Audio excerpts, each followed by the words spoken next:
Tapi oleh peserta didik kita, siswa kita, itu kan banyak digunakan untuk hal yang kadang-kadang di luar sering fungsi. disalahgunakan ini Betul, Bapak ya. Betul. Ada orang tua yang berpendapat, kan Pak bisa saja dikasih HP yang dia tidak punya kemampuan kamera dan macam-macam. Tapi tetap saat sekolah, saat proses belajar sedang berlangsung, itu biasa dia SMS-an sama yang laki SMS ke yang perempuan begitu pacaran lah istilahnya. Artinya apa? Akan mengganggu konsentrasi belajar. Ya. Padahal tidak begitu penting sebenarnya. Yang kedua, kita ingin dorong juga bahwa sekolah itu menyelenggarakan sholat zuhur berjamaah. Ini bagian pendidikan, harus kita sadari ini, bahwa bagaimana kebersamaan guru di depan menjadi imam, kemudian murid ikut di belakang, kan sebuah pemandangan yang sangat indah ini.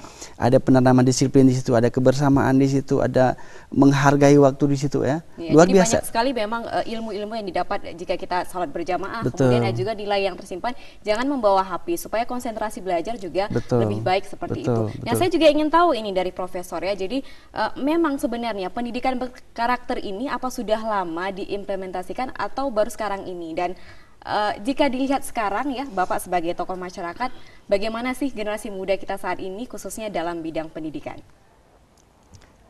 Ya, pendidikan berkarakter barangkali di satu sisi belum dipahami secara tegas. Nah, maksudnya bagaimana?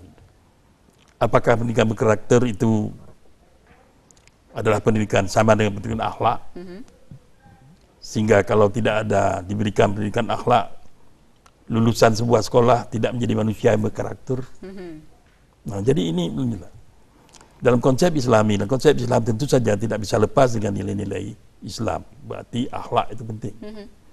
Tapi tidak berarti bahwa seorang yang berkarakter adalah Islam. Islami maksudnya wataknya. Sebab karakter itu watak. Ya? Belum tentu ditentukan nilai-nilai. Nah, ini kadang-kadang dalam pengertian ini. Sebab banyak penjahat juga berkarakter. Gitu? Jadi mengapa mereka pintar? Karena memang karakter mereka punya gitu ya. Sebagai manusia dia punya watak. Jadi di sini yang sehingga kalau kita mau pendidikan karakter di Aceh itu pendidikan karakter harus plus Islami. Oke, jadi memang karena kita adalah daerah yang menjalankan syariat Islam, tentunya jadi pendidikan nilai-nilai Islami itu harus disisipkan. masuk dalamnya. Sebab bisa saja menjadi seorang berkarakter, seorang mafia, seorang yang berkarakter itu. Oke, baik. Dan Profesor dan juga Pak Mustanir. Dan pertanyaan tadi, kalau ditanya apakah di Aceh sudah, itu belum terlaksana. Belum terlaksana ya. Nah, sebelum kita lanjutkan, kita juga akan mengajak para pemirsa di rumah nih. Dan para pemirsa, dimanapun Anda berada, Anda juga berkesempatan untuk berinteraktif bersama kami di studio. Anda dapat menghubungi kami di 0651 41773 atau di 45868. Nah, jika memang sudah dijelaskan oleh Profesor Darwis ini, Pak Mustanir, memang kondisi generasi muda saat ini memang masih sangat bobrok gitu. Apakah ini imbas dari pendidikan atau sistem pendidikan dahulu kala yang saat ini baru kita rasakan ini, Pak Mustanir? Iya. Yang jelas bahwa peradaban itu adalah produk dari sebuah pendidikan.